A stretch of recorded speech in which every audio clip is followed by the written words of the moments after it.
Hello students, welcome to aimsindia online classes. This is the chemistry session. Here we are discussing about the chapter air and its constituents. In this session, we are going to see about different uses of oxygen. In the earlier session, we have seen the composition of air and even about oxygen also some points you have learnt like how it is occurring, how to prepare this oxygen gas, and what are the properties of oxygen we have seen in the earlier sessions. Now, in this session, we are going to see different uses of oxygen. Oxygen in the air is continuously used by human beings and animals for their breathing, isn't it? Yes, we do breathe continuously. We may stop watching, we may stop eating, we may stop drinking, we may stop sleeping, but we don't stop at all breathing process, isn't it? It will be continuously done. We will be inhaling air and we will take the oxygen present in that air, and remaining gases and carbon dioxide gas will be omitted out by exhaling. In this way, breathing process will be continuously done. So air is very important as being used by human beings and other animals for their breathing. And atmospheric oxygen is also being used for burning of wood and other fossil fuels. Yes, not only for breathing, the second important use of this oxygen gas is for burning purpose, for burning of wood and even other fossil fuels. So for the burning process, compulsory there should be oxygen gas. Without oxygen, fuels cannot burn. Large amount of oxygen is used in the manufacturing of iron and steel. Yes, in the chemical, in the industries, for the manufacturing of iron and steel, for producing large amount of heat energy, they burn fuels in the presence of oxygen. So a large amount of oxygen is used there for the production of this steel and iron, right? So pure oxygen is used by deep sea divers, mountaineers, aviators, and miners for their safety. Yes, not only this, even divers and mountaineers they use these oxygen cylinders because when we go to deep sea, there we cannot breathe. For breathing purpose, they carry oxygen cylinders at their backside. See here, he is carrying oxygen cylinder when going to the deep sea so that they can breathe there, they can stay for certain time down the water to say do something like searching all the things. And even mountaineers also, when we go to higher altitudes, as we climb the mountains, there the percentage of air will be decreased, the density of air will be decreased. So if we go to a certain height, there we cannot breathe also, very less amount of air will be existing. So there, to survive, the mountaineers they carry oxygen cylinders with them, and even aviators who are going to the in the spaceships, they also carry oxygen cylinders with them. Okay, even the people who work in the mines, there may be some harmful gases and there may be lack of oxygen. So to be at safe side, they carry oxygen cylinders with them. So these all will come under different uses of oxygen for breathing, for combustion of fuels, and for the production of metals in the industries, and for the artificial respiration by the divers and mountaineers. Okay, not only those, in hospitals, oxygen gas is given to patients who have difficulty in breathing.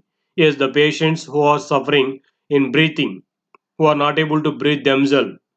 For those people, artificial breathing is supplied by the oxygen cylinder connection. Oxygen will be given to them artificially. Oxygen is supplied with the cylinders to those patients.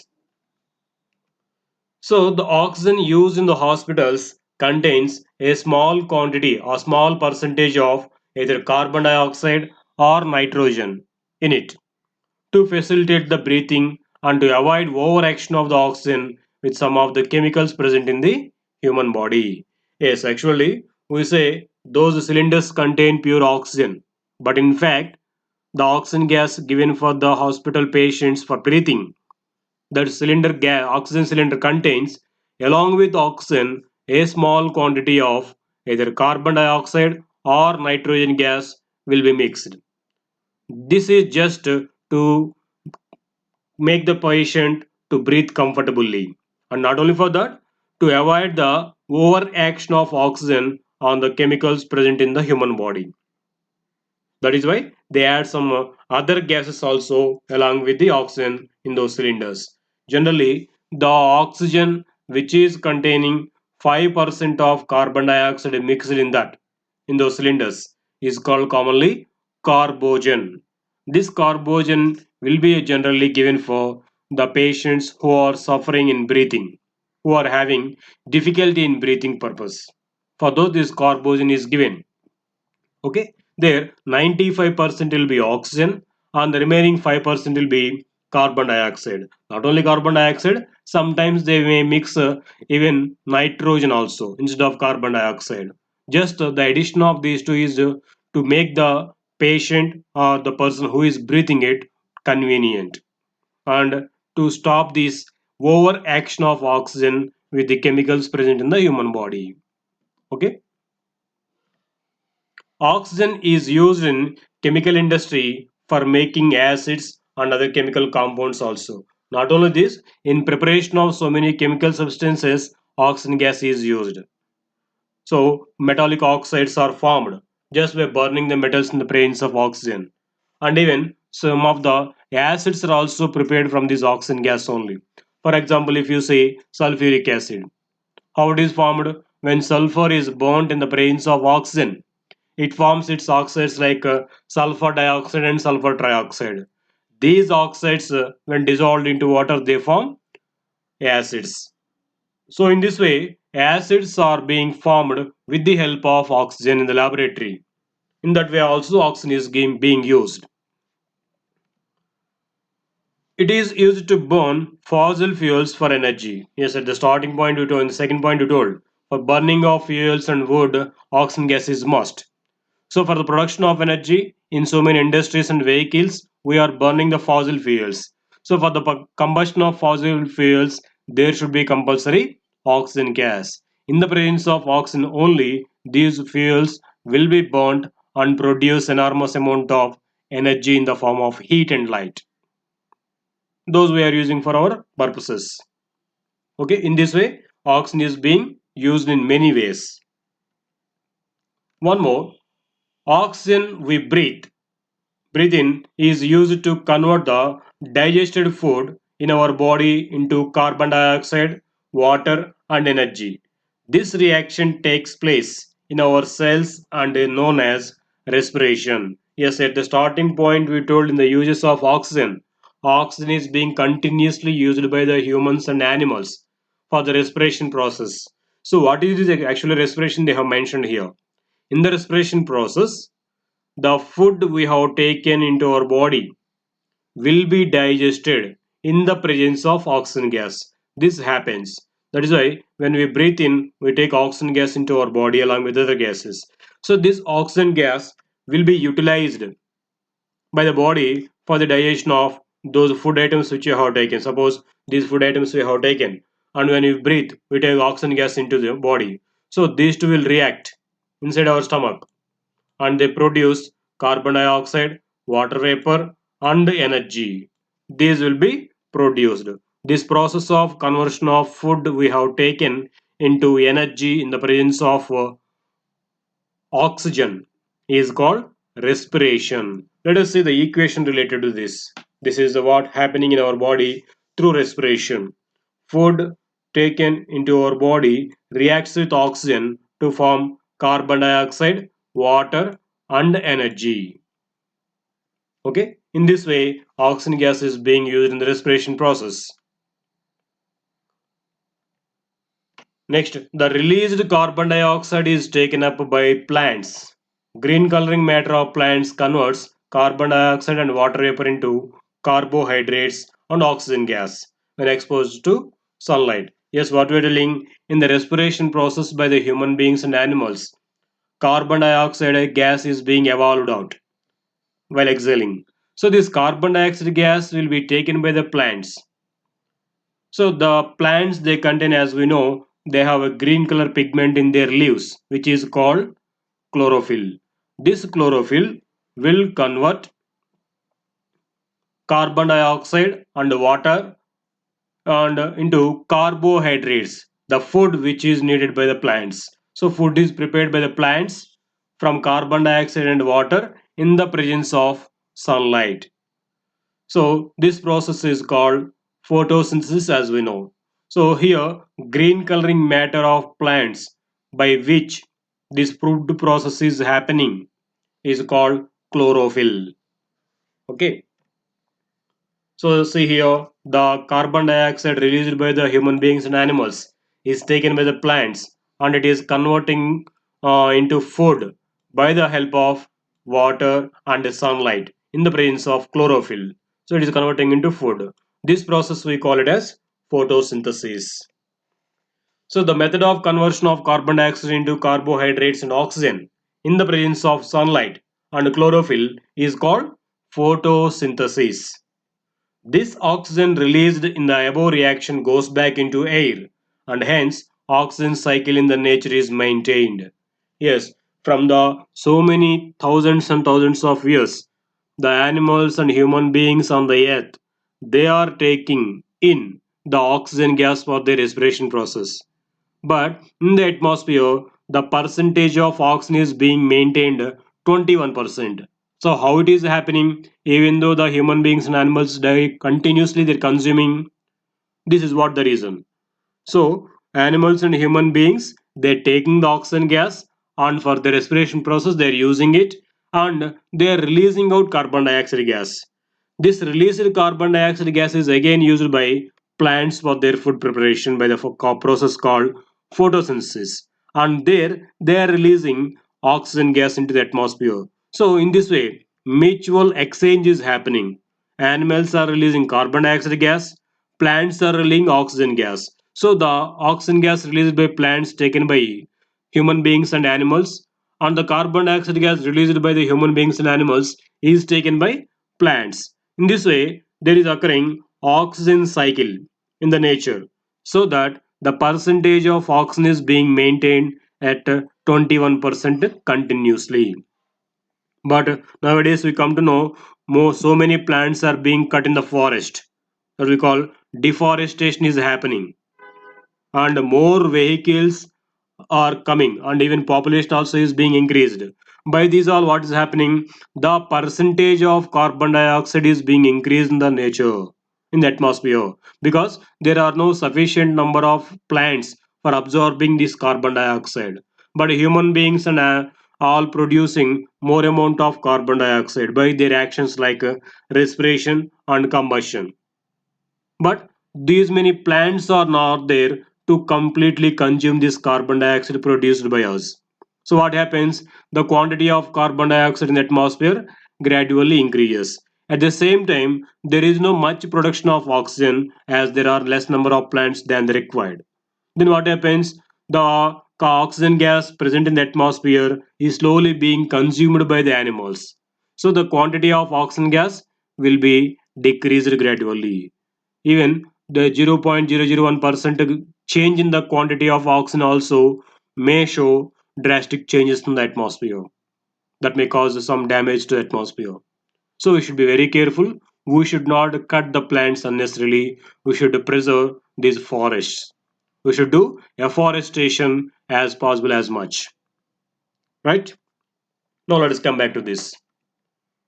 So rusting of iron. It is also one of the actions of oxygen. If an iron sheet is left out in the moist air, it develops a brown layer of iron oxide called rust. So rust is a compound formed by the action of oxygen on the iron in the presence of water. So iron is used up in this formation of rust.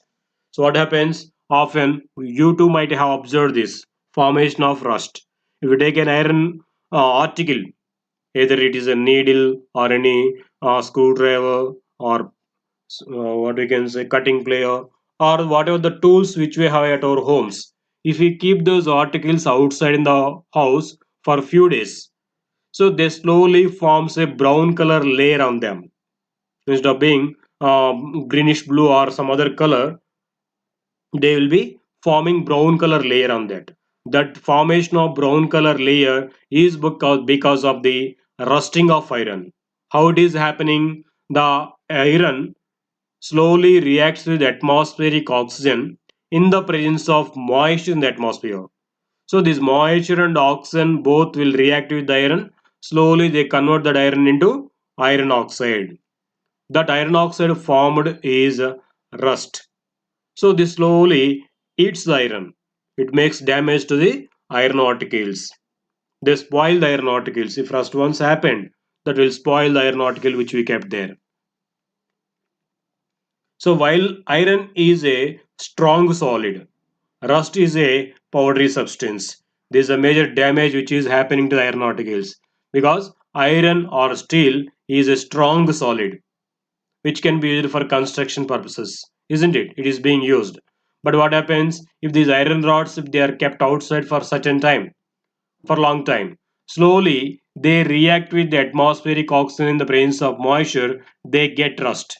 But this rust is not much stronger as iron. It is a powdery substance, so it cannot withstand the strain. It cannot be used further for our construction purposes. So in this way, iron particles will be damaged because of the formation of rust on them. So if an iron sheet is left in the moist air for a long time, so much iron converts into rust that the sheet develops holes in it. Even the sheet will be damaged by the formation of holes in it because of the rust formation. Okay, in that way, rusting is a waste process and it damages all the iron particles. So, what are the conditions necessary for the rusting? If we know these conditions, what are necessary for the rusting, then we can prevent rusting. Let us see what are the conditions required for the rusting. It is interesting here to note that rusting does not happen or rusting does not form when iron is placed in air or oxygen that does not having any traces of water or water vapor, or it won't get rust in water that has no dissolved oxygen. So these two we can prove by a simple experiment. You might have seen this experiment in the earlier classes, proving rusting of iron needs oxygen and water vapor. For example, if you see here, we have taken three test tubes. In the three test tubes, three iron nails are taken. Now, in one test tube, water is poured along with certain air gap and it is closed with rubber cork. One more uh, boiled test tube is taken with iron nail which is have dipped into boiled water. Boiled water means it does not contain any air in it.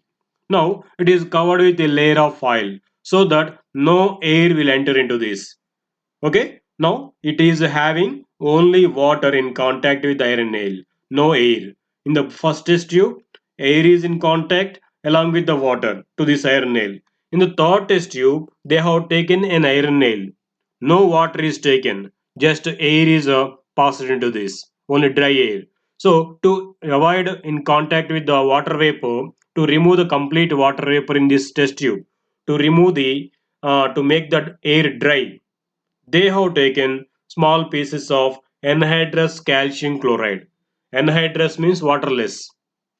So this calcium chloride is having one property. It absorbs the moisture immediately available to it. So if you take small pieces of calcium chloride in it, what happens? Immediately it absorbs the complete moisture present in it into it. Now this iron nail is in contact with only dry air. Okay, did you understand these three? First iron nail is in contact with the air and moisture, water both. Second iron nail is in contact with only water, no air. Third one, it is in contact with only dry air, no moisture in contact with it. Now, after certain time, after few days, if you observe, the iron nail kept in the test tube A will be rusted because it is in contact with both air and water. The test tubes present in the second and third, that is B and C test tubes, they do not get rust, because for the test tube, the iron nail present in the test tube B is in contact with only water but no air, and the iron nail kept in the test tube C is in contact with only air but no moisture for that. So from this experiment we can conclude that the rusting of iron is needed, both moisture and oxygen. In the presence of these two only, any iron article will get rust. So for the rusting, for the from these two we can say the conditions that are necessary for the rusting to occur are the presence of iron article and oxygen and moisture. In the presence of these two only, any iron article will be getting rust.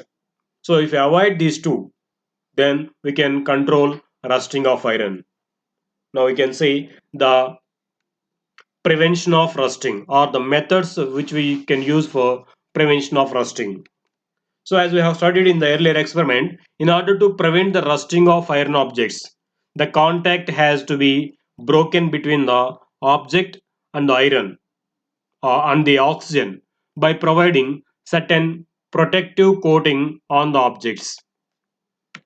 Okay, if you coat these iron articles with something, then the contact of iron and oxygen and moisture with iron will be stopped, so that the rusting can be prevented. Now some commonly used methods for controlling rusting, let us see here.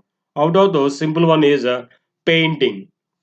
Cars, scooters and various other objects are painted to protect them from rusting and to make them look good. Suppose iron grills, cars, and scooters and other vehicles, and the body iron parts, these all will be painted often. So this painting just to protect those iron articles from getting rust and even to make them good look. Okay, what happens when it is painted? So here this paint layer will act as a protective layer between the iron article and the oxygen. Oxygen cannot come and react with oxygen iron article further now. So it will act as a protective layer. In that way, rusting can be prevented by painting. Let us see one more method. Galvanizing.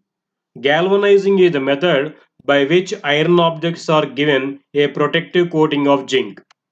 Generally, water pipes are galvanized to protect them from rusting. They are known as galvanized iron pipes, GI pipes. Often in the market, you might have heard these words, GI pipes. GI pipes means galvanized iron pipes. Iron pipes are made and they will be coated with a thin layer of zinc. So the zinc will protect the iron from coming in contact with the air and moisture, so that iron will be prevented from getting rust. Okay, that coating of iron particles with thin layer of zinc is called galvanizing. This is one of the methods for protecting iron from rusting. One more, let us see here. Chromoplating. It is also just like the galvanizing. In this, instead of zinc, they use chromium. It is a method by which a shiny layer of chromium is applied on the corroding object, like iron. It prevents the formation of rust and also makes the objects to shine. For example, taps, bicycle handles and wheels, rims are plated with a coating of chromium. Our vehicles, you might have observed the parts of our motor vehicles and even bicycle handles. If you see them, they'll be very shiny, silvery shining will be there. That is because of the coating of those iron articles with chromium. So that thin layer of chromium will give good appearance. Not only that, it will protect the iron article from coming in contact with the oxygen, so that rusting will be avoided. Okay, chromium plating is one of the methods. One more, alloying. Alloying means the mixing of two or more metals in the molten state is called alloying. So an alloy is a mixture of different metals. Iron becomes resistant to rust when alloyed with certain metals. Yes, iron will be generally alloyed with some other metals like nickel, chromium, and even some quantity of carbon also will be mixed. By mixing these all, iron becomes rustless.